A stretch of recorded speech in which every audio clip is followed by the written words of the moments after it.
नमस्कार दोस्तों, आप देख रहे हैं सरल न्यूज, भारत का सबसे सर्वाधिक खबरों वाला चैनल जो आपको देता है देश विदेश की सच्ची खबरें सबसे पहले सरल न्यूज पर मिलती हैं। आइए आगे बढ़ते हैं आज की मुख्य खबर की ओर।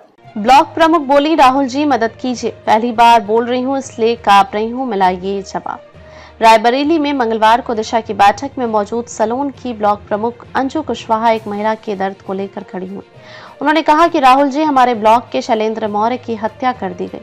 उनकी पत्नी मृत्यु प्रमाण पत्र के लिए भटक रही है, लेकिन प्रमाण पत्र नहीं बन पा रहा है। इस पर राहुल ने दम से कहा कि उनकी मदद कराइए। इतना कहने के बाद अंजू कुशवाहा ने स्वीकार किया कि पहली बार आप सबके सामने बोल रही हूँ इसलिए कांप रही हूँ, अगली बार बोलूंगी तो नहीं कांपूंगी। पूर्व मंत्री स्वामी प्रसाद मौर्य की बहू व दिनशाह गौरा की ब्लॉक प्रमुख कविता मौर्य ने कहा कि ब्लॉक में चक्रवर्ती सम्राट अशोक द्वारा के लिए संसद निधि ने धन मांगा था, लेकिन उसका कोई जवाब नहीं मिला। इस पर राहुल ने कहा कि सांसद निधि से गेट के लिए धनराशि नहीं दी जा सकती, गेट के लिए डीएम मैडम से अनुरोध कर लेंगे। चुनाव का प्रबंधन दक्षिण के चुनावी मॉडल पर हुआ था। नतीजा ये रहा कि राहुल गांधी ने चुनाव जीता और उसके बाद से ही ये संकेत मिलने लगे थे कि विकास का ताना बाना भी तेलंगाना के रोल मॉडल पर होगा। इसकी झलक मंगलवार को देखने को मिली।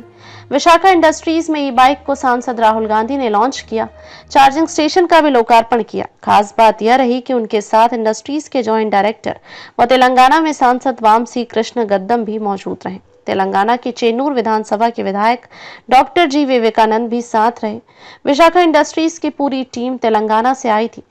असल में विशाखा इंडस्ट्रीज का हब तेलंगाना में है और यही कारण है कि रायबरेली में विशाखा इंडस्ट्रीज के कदम बढ़ाए जा रहे हैं। आरडेका के बाद जब विशाखा इंडस्ट्रीज को आगे बढ़ाने के लिए सांसद राहुल गांधी रूपरेखा तैयार हो चुके हैं। राहुल गांधी ने इस दौरान साफ किया कि विशाखा इंडस्ट्रीज को आगे बढ़ाने के लिए कंपनी के साथ इससे देश के हरित ऊर्जा में कदम बढ़ेंगे।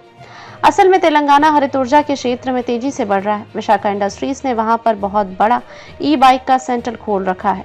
इसके साथ ही ई बाइक के कई मॉडल बाजार में आने वाले हैं। यूपी में विशाखा इंडस्ट्रीज रायबरेली को ई बाइक की लॉन्चिंग और चार्जिंग का बड़ा सेंटर बना सकती है। इसी कारण 2 मेगावाट का रूफ टॉप और चार्जिंग सेंटर खोला गया है। सांसद आरडेका की तरह विशाखा इंडस्ट्रीज के विकास को अपने एजेंडे में लिए हुए हैं। सांसद राहुल गांधी ने ई बाइक AUTM वॉर्डर की लॉन्चिंग विशाखा इंडस्ट्रीज में की। बाइक को विशेष तौर से तेलंगाना से लाया गया था। सांसद ने बाइक की खूबियों के बारे में जानकारी ली और रायबरेली में ही बाइक के निर्माण की संभावनाओं पर भी बातचीत की। यूपी में ई बाइक की बिक्री को रफ्तार देने की भी रूपरेखा तैयार होगी।